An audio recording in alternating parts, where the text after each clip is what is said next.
ਪਹਿਲਾਂ ਦੇ ਸਮਿਆਂ ਵਿੱਚ ਘਰ ਦੇ ਕੰਮ-ਕਾਜ ਸਾਰੇ ਮਿਲ ਕੇ ਕਰਦੇ ਸਨ, ਜਿਸ ਨਾਲ ਜਿੱਥੇ ਘਰ ਦਾ ਕੰਮ-ਕਾਜ ਹੋ ਜਾਂਦਾ ਸੀ, ਉੱਥੇ ਸਰੀਰਕ ਹਿਲਜੁਲ ਕਰਦੇ ਰਹਿਣ ਕਾਰਨ ਸਰੀਰ ਵੀ ਤੰਦਰੁਸਤ ਰਹਿੰਦੇ ਸਨ।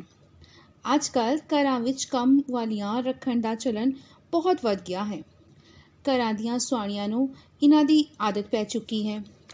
ਘਰਾਂ ਵਿੱਚ ਸਫਾਈ, ਭਾਂਡੇ, ਕੱਪੜੇ ਆਦਿ ਕੰਮ ਵਾਲੀਆਂ ਕੋਲੋਂ ਧੁਆਉਣੇ ਇੱਕ ਭੇਡ ਚਾਲ ਬਣ ਗਈ ਹੈ, ਜਿਸ ਨਾਲ ਔਰਤਾਂ ਸਰੀਰਕ ਪੱਖੋਂ ਕਮਜ਼ੋਰ ਹੋ ਰਹੀਆਂ ਹਨ।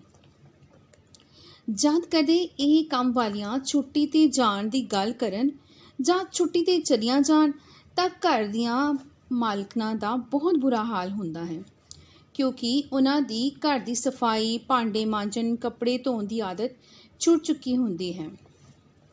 ਅੱਜ ਅਸੀਂ ਸੁਭਾਸ਼ ਗੁਪਤਾ ਜੀ ਦੀ ਲਿਖੀ ਕਹਾਣੀ ਨਾਲੇ ਪੁੰਨ ਨਾਲੇ ਫਲੀਆਂ ਪੜ੍ਹਨ ਜਾ ਰਹੇ ਹਾਂ, ਜਿਸ ਵਿੱਚ ਅਜਿਹੀਆਂ ਹੀ ਕੁਝ ਸਮੱਸਿਆਵਾਂ ਬਾਰੇ ਗੱਲ ਕੀਤੀ ਗਈ ਹੈ ਅਤੇ ਲੇਖਕ ਨੇ ਪਾਤਰਾਂ ਜ਼ਰੀਏ ਕੁਝ ਉਪਾਅ ਵੀ ਦੱਸੇ ਹਨ।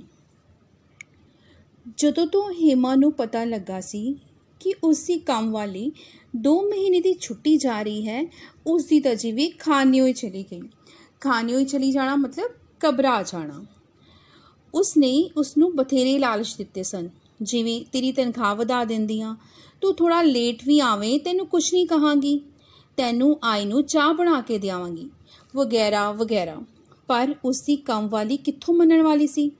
ਉਹਨੇ ਤਾਂ ਇੱਕੋ ਰੱਟ ਲਾਈ ਹੋਈ ਸੀ, ਬੀਬੀ ਜੀ ਮੈਨੇ ਤੋਂ 2 ਮਹੀਨੇ ਛੁੱਟੀ ਪਰ ਜਾਣਾ ਹੀ ਹੈ। ਅੱਜ ਜਦੋਂ ਹੇਮਾ ਦਾ ਪਤੀ ਵਿਸ਼ਾਲ ਘਰ ਆਇਆ ਤਾਂ ਹੇਮਾ ਉਸਨੂੰ ਪਾਣੀ ਧਾਣੀ ਪੁੱਛਣ ਦੀ ਬਜਾਏ ਕੰਮ ਵਾਲੀ ਦਾ ਰੋਣਾ ਧੋਣਾ ਲੈ ਕੇ ਬਹਿ ਗਈ। ਜੀ ਹੁਣ ਘਰ ਦਾ ਕੰਮ ਕੌਣ ਕਰੇਗਾ? ਤੁਹਾਨੂੰ ਤਾਂ ਪਤਾ ਹੀ ਹੈ ਮੇਰੇ ਗੋਡੇ ਬਿਲਕੁਲ ਨਹੀਂ ਚੱਲਦੇ, ਮੈਨੂੰ ਨਹੀਂ ਪਤਾ, ਕਿਸੇ ਕੰਮ ਵਾਲੀ ਦਾ ਪ੍ਰਬੰਧ ਕਰੋ। ਵਿਸ਼ਾਲ ਨੂੰ ਆਪਣੀ ਪਤਨੀ ਦੀ ਹਾਲਤ 'ਤੇ ਤਰਸ ਵੀ ਆ ਰਿਹਾ ਸੀ ਅਤੇ ਗੁੱਸਾ ਵੀ। ਤਰਸ ਇਸ ਕਰਕੇ ਆ ਰਿਹਾ ਸੀ ਕਿਉਂਕਿ ਉਹ ਹੁਣ ਬਿਲਕੁਲ ਕੰਮ ਵਾਲੀਆਂ 'ਤੇ ਨਿਰਭਰ ਹੋ ਚੁੱਕੀ ਸੀ। ਘਰ ਦੀ ਸਫਾਈ ਤੋਂ ਲੈ ਕੇ ਕੱਪੜੇ ਧੋਣ, ਭਾਂਡੇ ਮਾਂਜਣ ਤੱਕ ਦਾ ਸਾਰਾ ਕੰਮ ਵਾਲੀਆਂ ਤੋਂ ਕਰਾਉਣ ਦੀ ਆਦੀ ਹੋ ਚੁੱਕੀ ਸੀ। 4 ਰੋਟੀਆਂ ਲਾਉਣ ਜਾਂ ਸਬਜ਼ੀ ਬਣਾਉਣ ਤੋਂ ਬਿਨਾਂ ਉਸਨੇ ਗਿਲਾਸ ਵਿੱਚ ਚੁੱਕ ਕੇ ਇੱਧਰ ਦਾ ਉੱਧਰ ਨਹੀਂ ਸੀ ਰੱਖਿਆ। ਕੰਮ ਵਾਲੀਆਂ 'ਤੇ ਨਿਰਭਰ ਰਹਿਣ ਕਰਕੇ ਉਹ ਕੰਮਚੋਰ ਤਾਂ ਬਣ ਹੀ ਚੁੱਕੀ ਸੀ। ਇੰਝ ਲੱਗਦਾ ਸੀ ਜਿਵੇਂ ਉਸਦੇ ਹੱਡਾਂ ਵਿੱਚ ਹੀ ਪਾਣੀ ਪੈ ਚੁੱਕਾ ਹੋਵੇ। ਹੱਡਾਂ ਵਿੱਚ ਪਾਣੀ ਪੈਣਾ, ਹੱਡ ਹਰਾਮ ਹੋਣੇ। ਦੂਸਰੀ ਗੱਲ, ਨੌਕਰੀ ਕਰਦੀ ਹੋਣ ਕਰਕੇ ਵਿਚਾਰੀ ਕੋਲ ਸਮਾਂ ਵੀ ਕਿੱਥੇ ਸੀ। ਸਵੇਰੇ ਨੱਸ ਭੱਜ ਕੇ ਮਸਾਂ ਤਿਆਰ ਹੁੰਦੀ ਸੀ।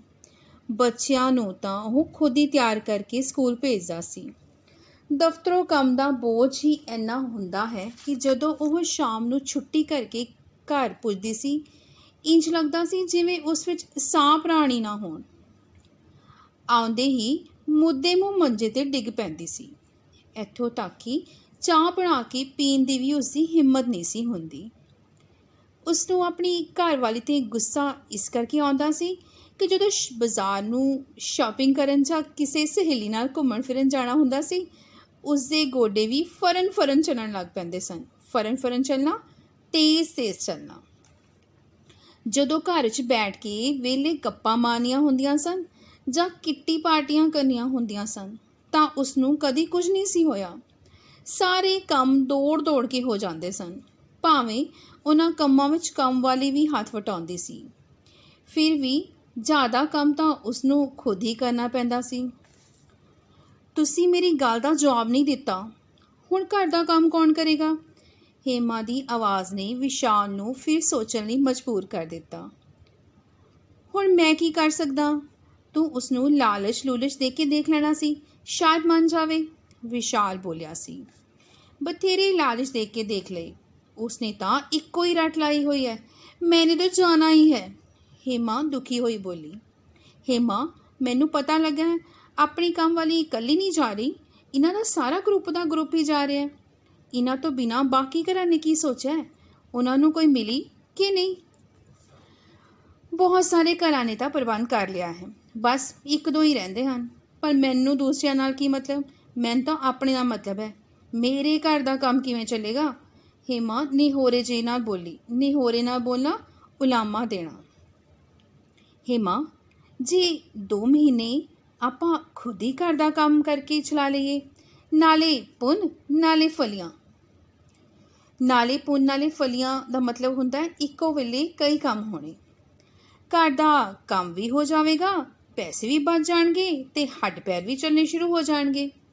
ਵਿਸ਼ਾਲ ਨੇ ਸਲਾਹ ਦਿੰਦਿਆਂ ਕਿਹਾ, ਮੇਰੇ ਕੋਲੋਂ ਤਾਂ ਨਹੀਂ ਹੋਣਾ, ਜੇ ਤੁਸੀਂ ਕਰ ਸਕਦੇ ਹੋ ਤਾਂ ਕਰ ਲਓ। ਹੇਮਾ ਨੇ ਦੋ ਟੁਕ ਜਵਾਬ ਦਿੰਦਿਆਂ ਕਿਹਾ। ਦੋ ਟੁਕ ਜਵਾਬ ਦੇਣਾ, ਕੋਰਾ ਜਵਾਬ ਦੇਣਾ। ਵਿਸ਼ਾਲ ਦਾ ਜੀ ਤਾਂ ਕੀਤਾ ਹੇਮਾ ਨੂੰ ਸਾਰੀਆਂ ਦੀਆਂ ਸਾਰੀਆਂ ਮੂੰਹ 'ਤੇ ਕਹਿ ਸੁਣਾਵੇ ਕਿ ਸ਼ਾਪਿੰਗ ਕਰਨ ਵੇਲੇ ਤੁਹਾਡਾ ਕੁਛ ਨਹੀਂ ਦੁਖਦਾ।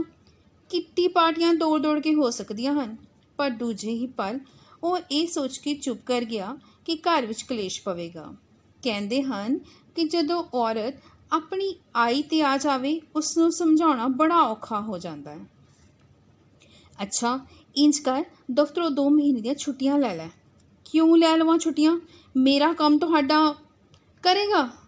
ਕਹਿ ਦੇ ਪਿਓ ਕਰੇਗਾ। ਇਹ ਸੁਣਨਾ ਬਾਕੀ ਰਹਿ ਗਿਆ ਸੀ। ਦੇਖੋ ਤੁਸੀਂ ਆਪ ਗੱਲ ਮੇਰੇ ਮੂੰਹ 'ਚ ਪਾਉਂਦੇ ਹੋ। ਮੈਂ ਕਦ ਕਿਹਾ ਤੁਹਾਡਾ ਪਿਓ ਕਰੇਗਾ? ਹੇਮਾ ਆਫਰੀ ਸ਼ੇਰਨੀ ਵਾਂਗ ਬੋਲੀ। ਆਫਰੀ ਮਤਲਬ ਗੁੱਸੇ ਵਿੱਚ। ਹੇਮਾ ਮੇਰੀ ਚੁੱਪ ਨੂੰ ਮੇਰੀ ਕਮਜ਼ੋਰੀ ਨਾ ਸਮਝ, ਇਸ ਕਰਕੇ ਆਪਣੇ ਮੂੰਹ ਨੂੰ ਲਗਾਮ ਦੇ ਕੇ ਰੱਖ। ਦੱਸੋ ਕੀ ਕਰ ਲਵੋਗੇ? ਮੈਨੂੰ ਮਾਰੋਗੇ? ਘਰੋਂ ਕੱਢ ਦਿਓਗੇ? ਜਾਓ ਲੈ ਆਓ, ਹੋਰ ਕਿਹੜੀ ਆਉਂਦੀ ਹੈ। ਮੈਂ ਵੀ ਦੇਖਾਂਗੀ ਕਿਵੇਂ ਉਹ ਘਰ ਦੇ ਵੀ ਸਾਰੇ ਕੰਮ ਕਰਦੀ ਹੈ ਅਤੇ ਤੁਹਾਨੂੰ ਚੰਗੀਆਂ ਚੌਸੀਆਂ ਬਣਾ ਕੇ ਖਵਾਉਂਦੀ ਹੈ। ਮੇਰੀ ਕਿਸਮਤ ਮਾੜੀ ਸੀ ਜੋ ਇਸ ਘਰ ਵਿੱਚ ਆ ਗਈ ਗੁਲਾਮਾਂ ਵਾਂਗ ਕੰਮ ਕਰਨ ਲਈ। ਹੇਮਾ ਰੋਂਦੀ ਹੋਈ ਬੋਲੀ। ਹੇਮਾ ਮਾਰਨ, ਘਰੋਂ ਕੱਢਣ ਜਾਂ ਦੂਸਰੀ ਲਿਆਉਣ ਦੀ ਗੱਲ ਕਿੱਥੋਂ ਆ ਗਈ? ਘਰਾਂ ਦੇ ਕੰਮ ਸਾਰੀਆਂ ਹੀ ਔਰਤਾਂ ਕਰਦੀਆਂ ਨੇ। ਕਹਿੰਦੇ ਨੇ ਕੰਮ ਕਾਰ ਤਾਂ ਔਰਤ ਦੇ ਗਹਿਣੇ ਹੁੰਦੇ ਨੇ। ਘਰਾਂ ਦੇ ਕੰਮ ਕਰਕੇ ਹੀ ਤਾਂ ਔਰਤ ਘਰ ਦੀ ਪਟਰਾਣੀ ਖਵਾਉਂਦੀ ਹੈ। ਬਾਕੀ ਮੈਂ ਜਦ ਕਹਿ ਰਿਹਾ ਹਾਂ ਮੈਂ ਘਰ ਵਿੱਚ ਤੇਰੇ ਨਾਲ ਹੱਥ ਵਟਾਉਣ ਲਈ ਤਿਆਰ ਹਾਂ, ਫਿਰ ਨਾਰਾਜ਼ਗੀ ਕਿਸ ਗੱਲ ਦੀ? ਵਿਚਾਰਾ ਵਿਸ਼ਾਲ ਫਿਰ ਸਮਝਾਉਂਦਿਆਂ ਬੋਲਿਆ, ਜਦ ਤੁਹਾਨੂੰ ਕਹਿ ਦਿੱਤਾ ਮੇਰੇ ਕੋਲੋਂ ਕੰਮ ਨਹੀਂ ਹੋਣਾ ਤਾਂ ਨਹੀਂ ਹੋਣਾ। ਮੈਂ ਸਿਰਫ ਰੋਟੀ ਸਬਜ਼ੀ ਹੀ ਬਣਾਵਾਂਗੀ। ਮੇਰੇ ਕੋਲੋਂ ਸਫਾਈਆਂ, ਕੱਪੜੇ ਧੋਣੇ ਜਾਂ ਭਾਂਡੇ ਮਾਂਜਣ ਦੇ ਕੰਮ ਨਹੀਂ ਹੋਣੇ। ਇੱਕ ਵਾਰ ਕਹਿ ਦਿੱਤਾ ਤੇ ਕਹਿ ਦਿੱਤਾ। ਕੰਮ ਵਾਲੀ ਦਾ ਪ੍ਰਬੰਧ ਕਰੋ, ਨਹੀਂ ਤਾਂ ਬੈਠੋ ਗੰਦ ਵਿੱਚ। ਹੇਮਾ ਜਿਵੇਂ ਸਮਝਣ ਨੂੰ ਤਿਆਰ ਹੀ ਨਹੀਂ ਸੀ। ਅੱਛਾ ਬਾਬਾ, ਮੈਂ ਹੀ ਕਰ ਲਿਆ ਕਰਾਂਗਾ। ਤੇਰਾ ਜੀ ਕਰੇ ਤਾਂ ਕਰਵਾ ਦੇ, ਨਹੀਂ ਤਾਂ ਤੇਰੀ ਮਰਜ਼ੀ। ਵਿਚਾਰਾ ਵਿਸ਼ਾਲ ਮਜਬੂਰੀ ਵਿੱਚ ਹੱਥ ਜੋੜਦਾ ਬੋਲਿਆ। ਮੈਂ ਇਹ ਵੀ ਨਹੀਂ ਚਾਹੁੰਦੀ ਤੁਸੀਂ ਘਰ ਦੇ ਕੰਮ ਕਰੋ। ਭਲਾ ਇੱਕ ਮਰਦ ਘਰ ਦੇ ਜਨਾਨੀਆਂ ਵਾਲੇ ਕੰਮ ਕਰਦਾ ਚੰਗਾ ਲੱਗਦਾ? ਲੋਕ ਕੀ ਕਹਿਣਗੇ? ਮੈਨੂੰ ਤੂੰ ਕਿਸੇ ਪਾਸੇ ਜੀਣ ਦੇਵੇਂਗੀ ਕਿ ਨਹੀਂ? ਮੈਂ ਲੋਕਾਂ ਦੀ ਪਰਵਾਹ ਨਹੀਂ ਕਰਦਾ। ਮੈਨੂੰ ਆਪਣੇ ਘਰ ਦਾ ਕੰਮ ਕਰਨ 'ਚ ਕੋਈ ਸ਼ਰਮ ਨਹੀਂ।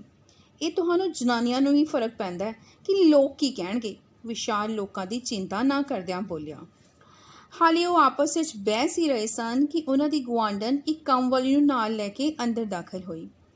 ਕੰਮ ਵਾਲੀ ਨੂੰ ਦੇਖ ਕੇ ਹੇਮਾ ਦੀਆਂ ਅੱਖਾਂ ਜਿਵੇਂ ਇੱਕਦਮ ਚਮਕ ਆ ਗਈ ਹੋਵੇ। ਉਹ ਮੰਜੇ ਤੋਂ ਛਾਲ ਮਾਰ ਕੇ ਉਤਰੀ ਤੇ ਕਹਿਣ ਲੱਗੀ, ਭੈਣ ਜੀ ਮਿਲ ਗਈ ਕੰਮ ਵਾਲੀ? ਆਈ ਤਾਂ ਹੈ ਇੱਕ, ਕਹਿੰਦੀ ਹੈ ਮੈਂ ਪੂਰੇ 3000 ਲਵਾਂਗੀ। ਘਰ ਦੀ ਸਫਾਈ, ਝਾੜੂ, ਬਰਤਨ ਕਰਾਂਗੀ ਪਰ ਕੱਪੜੇ ਨਹੀਂ ਧੋਵਾਂਗੀ। ਨਾਲ ਇਹ ਵੀ ਕਹਿੰਦੀ ਹੈ ਕਿ ਬਾਥਰੂਮ ਸਾਫ਼ ਨਹੀਂ ਕਰਾਂਗੀ। ਹਫ਼ਤੇ ਵਿੱਚ ਇੱਕ ਪੱਕੀ ਛੁੱਟੀ ਕਰਾਂਗੀ। ਕੰਮ ਆਪਣੀ ਮਰਜ਼ੀ ਨਾਲ ਕਰਾਂਗੀ। ਮੈਨੂੰ ਕੰਮ ਕਰਦੀ ਨੂੰ ਕੋਈ ਨਾ ਟੋਕੇ। ਗੁਆਂਢਣ ਨੇ ਉਸ ਕੰਮ ਵਾਲੇ ਦੀ ਆਖੀ ਸਾਰੀ ਗੱਲ ਹੇਮਾ ਨੂੰ ਕਹਿ ਸੁਣਾਈ। ਹੈ ਇੰਨੇ ਪੈਸੇ? ਨਾ ਭਾਈ ਨਾ, ਇਸ ਦੇ ਨਾਲੋਂ ਤਾਂ ਮੈਂ ਆਪ ਹੀ ਕਰ ਲਿਆ ਕਰਾਂਗੀ। ਇਹਦੇ ਨਾਜ਼ ਨਖਰੇ ਸਹਿਣ ਨਾਲੋਂ ਤਾਂ ਚੰਗਾ ਹੈ ਆਪਣੇ ਸਰੀਰ ਨੂੰ ਹੀ ਕਸ਼ਟ ਦੇ ਦਿਓ। ਕਸ਼ਟ ਦਾ ਮਤਲਬ ਹੁੰਦਾ ਹੈ ਤਕਲੀਫ ਦੇਣਾ। ਫਿਰ ਉਹ ਵਿਸ਼ਾਲਵਾ ਹੁੰਦੀ ਬੋਲੀ, ਕਿਉਂ ਜੀ ਠੀਕ ਹੈ ਨਾ? ਹੇਮਾ ਦੀ ਇੱਕਦਮ ਬਦਲੀ ਹੋਈ ਸੁਰ ਬਾਰੇ ਸੋਚ ਕੇ ਵਿਸ਼ਾਲ ਕਦੀ ਹੇਮਾ ਵੱਲ ਵੇਖ ਰਿਹਾ ਸੀ ਤੇ ਕਦੀ ਉਸ ਕੰਮ ਵਾਲੀ ਵੱਲ ਵੇਖ ਰਿਹਾ ਸੀ। ਉਸ ਵਿੱਚ ਹਿੰਮਤ ਨਹੀਂ ਸੀ ਪੈ ਰਹੀ ਕਿ ਉਹ ਕੀ ਜਵਾਬ ਦੇਵੇ। ਬਸ ਉਹ ਇੰਨਾ ਹੀ ਬੋਲਿਆ, ਹੇਮਾ ਫਿਰ ਕੀ ਹੋਇਆ ਜੇ 3000 ਮੰਗਦੀ ਹੈ ਤਾਂ ਦੇ ਦੇ। ਨਾ ਪੈਸੇ ਰੁੱਖਾਂ ਨਾਲ ਲੱਗਦੇ ਨੇ। ਜਾ ਭਾਈ ਜਾ, ਸਾਨੂੰ ਮਾफ़ ਕਰ। ਸਾਡੇ ਕੋਲੋਂ ਇੰਨੇ ਪੈਸੇ ਨਹੀਂ ਦਿੱਤੇ ਜਾਣੇ ਤੇ ਨਾ ਹੀ ਤੇਰੇ ਨਾਜ਼ ਨਖਰੇ ਸਹਿਣ ਹੋਣੇ ਨੇ। ਅਖੇ ਬਾਥਰੂਮ ਸਾਫ਼ ਨਹੀਂ ਕਰਾਂਗੀ। ਹਫ਼ਤੇ 'ਚ ਇੱਕ ਪੱਕੀ ਛੁੱਟੀ ਕਰਾਂਗੀ। ਨਹੀਂ ਹਾਲੇ ਮੇਰੇ ਚੱਲਦੇ ਨੇ, ਮੈਂ ਆਪ ਹੀ ਬਥੇਰਾ ਕੰਮ ਕਰ ਸਕਦੀ ਹਾਂ। ਫਿਰ ਉਹ ਗੁਆਂਢਣ ਨੂੰ ਸੰਬੋਧਨ ਹੁੰਦਿਆਂ ਬੋਲੀ, ਭੈਣ ਜੀ ਤੁਹਾਡਾ ਬਹੁਤ ਬਹੁਤ ਧੰਨਵਾਦ, ਤੁਸੀਂ ਸਾਡਾ ਖਿਆਲ ਰੱਖਿਆ। ਮੈਂ ਤਾਂ ਤੁਹਾਨੂੰ ਵੀ ਕਹਿੰਦੀ ਹਾਂ ਛੱਡੋ ਇਹਨਾਂ ਨੂੰ, ਅੱਜ ਤੋਂ ਹੀ ਆਪ ਕੰਮ ਕਰਨ ਦੀ ਆਦਤ ਪਾ ਲਓ। ਉਹੀ ਕਹਾਵਤ, ਨਾਲੇ ਪੁੰਨ ਨਾਲੇ ਫਲੀਆਂ, ਪੈਸੇ ਵੀ ਬਚਾਓ ਤੇ ਸਿਹਤ ਵੀ ਠੀਕ ਰੱਖੋ, ਨਾਲੇ ਘਰ ਵਾਲੇ ਨੂੰ ਵੀ ਖੁਸ਼ ਰੱਖੋ। ਮੈਂ ਜੀ ਠੀਕ ਕਿਹਾ ਨਾ? ਹੇਮਾ ਦੇ ਬਦਲੇ ਰੰਗ ਢੰਗ ਨੂੰ ਦੇਖ ਕੇ ਮੈਂ ਜ਼ੋਰ-ਜ਼ੋਰ ਦੀ ਹੱਸਣ ਲੱਗਾ।